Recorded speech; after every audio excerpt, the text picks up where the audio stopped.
السلام عليكم ورحمة الله وبركاته، أهلا وسهلا بكم جميعا. احنا صوت الزمالك ودي أخبار الزمالك. أتمنى الفقرة تكون خفيفة على قلبكم. ادعمونا بلايك الفيديو وسبسكرايب للقناة لو عجبتك الزمالك يواصل الاستعداد لمواجهة المصري البورسعيدي في كأس مصر. شهد تدريب الزمالك أمس تصعيد 4 لاعبين من قطاع الناشئين، وقام الجهاز الفني بتصعيد كل من عبد الرحمن علي مدافع فريق 2003 ومصطفى شكري ظهير أيسر فريق 2001 ومحمد خضري لاعب وسط 2002 وحاتم سكر ظهير أيسر 2001. ويسعى الجهاز الفني للزمالك بقيادة فيريرا لمنح الفرصة للاعبي فرق الشباب في الفترة المقبلة. فاز الزمالك لكرة اليد على فريق الظهور بنتيجة 44-30، وذلك في المباراة التي جمعت الفريقين بالمرحلة الأولى من دوري المحترفين لكرة اليد، والتي أقيمت على صالة نادي الزهور. ومن المقرر أن يستأنف الفريق تدريباته اليوم بدون راحة استعدادا لمباراة فريق طلائع الجيش، والتي ستقام غدا الخميس على صالة النادي في تمام الساعة 6 مساء. فاز الزمالك للكرة الطائرة على نظيره هودولفي بنتيجة 3-0 في المباراة التي جمعت الفريقين على صالة محمد حسن حلمي بمقر النادي ضمن مواجهات الجولة الرابعة لبطولة دوري المرتبط. مصدر بالزمالك: مسؤولي الزمالك تحدثوا خلال الأيام الماضية مع إمام عاشور واعترفوا في حديثهم معه أنه يحصل على مبلغ أقل من قيمته الفنية وأنه يستحق زيادة القيمة المالية في عقده. وشدد المصدر على أن مسؤولي الزمالك يرغبون في تمديد عقد إمام عاشور لمدة 3 مواسم مقبلة بخلاف الموسمين المتبقيين في عقده ليستمر مع الزمالك 5 مواسم جديدة، مشيرا إلى أن اللاعب يرغب في تمديد عقده موسم واحد بخلاف الموسمين المتبقيين له مع الزمالك على أن يحصل على قيمة عقده الجديد بداية من الموسم المقبل. مصدر بالزمالك بخصوص متابعة إمام عاشور من قبل نادي إيطالي قال أنه بالنسبة للزمالك لم يتلقى أي عروض رسمية للاعب سواء عربية أو أوروبية. مصدر بالزمالك: الزمالك يسعى لحسم ملف تجديد عقد يوسف أسامة نبيه قبل شهر يناير المقبل، لا سيما أن عقد اللاعب الشاب ينتهي مع الزمالك بنهاية الموسم الجاري. وأكد المصدر أن الزمالك يسعى للحصول على توقيع يوسف أسامة لمدة 5 مواسم مقبلة. وشدد المصدر على أن يوسف لديه العديد من العروض المحلية، مشير إلى أن اللاعب يسعى لحسم ملف التجديد مع الزمالك على أن يتم إعارته بعدها إلى أحد الأندية التي ترغب في الحصول على خدمته للحصول على فرصة المشاركة الأساسية. مصدر بالزمالك: ليس هناك أي مفاوضات من جانب الزمالك مع أحمد فتحي لاعب نادي بيراميدز، مشيرا إلى أن اسم اللاعب تم طرحه على فيريرا قبل بداية الموسم الجاري ولكنه رفض. وأكد المصدر أن رفض فيريرا جاء بسبب سن أحمد فتحي.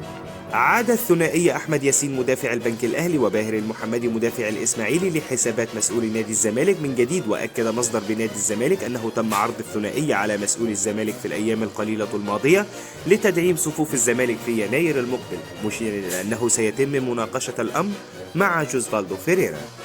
حرص الجهاز الفني على رفع الحمل البدني للاعبين خلال تدريب أمس الثلاثاء، وقام أندريا فليب مدرب الأحمال بإحضار كافة الأدوات التدريبية الخاصة بالجيم داخل الملعب من أجل تنفيذ برنامج بدني خاص لكل اللاعبين. وفي نفس الوقت استعان الجهاز الطبي بالأدوات التدريبية لتأهيل عدد من اللاعبين. أوصى فيريرا بتقديم تقرير له عن أفضل المهاجمين في قطاع الناشئين خلال 48 ساعة ليتم تصعيدهم للمشاركة في تدريبات الفريق الأول مطلع الأسبوع المقبل.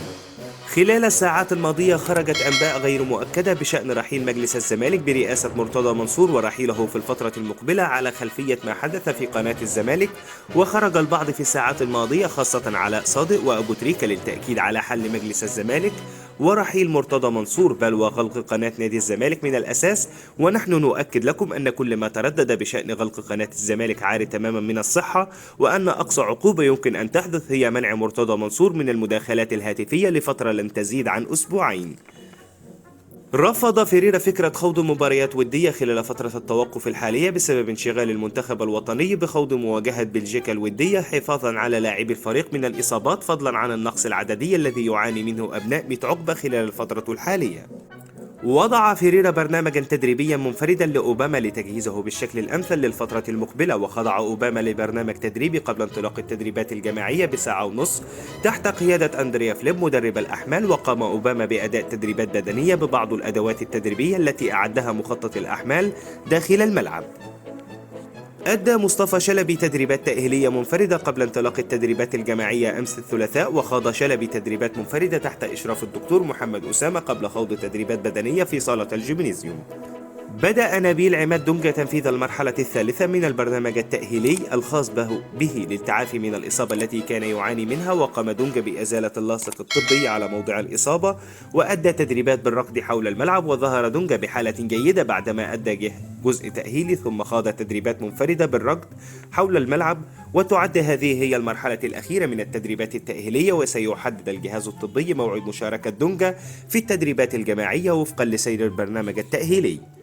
أدى شيكابالا برنامجا تدريبيا خاصا في صالة الجيمنازيوم على هامش التدريبات الجماعية التي أقيمت أمس، وخاض تدريبات بدنية برفع بعض الأوزان الخفيفة لعدم زيادة الحمل على العضلات بعد تعرضه لكدمة في الكتف. وخاض شيكابالا تدريبات متنوعة بعدما خاض تدريبات بالركض حول الملعب. خاض التونسي حمزة المسلوسي تدريبات منفردة في ميراني أمس الثلاثاء بالركض حول الملعب.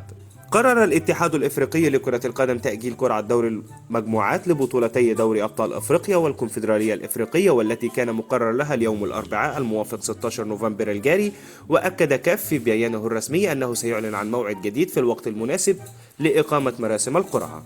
أحمد شوبير كل ما يتردد عاري تماما من الصحة، ومحمد عبد الشافي يعاني من إصابة عادية وليست مزمنة مثلما ردد البعض.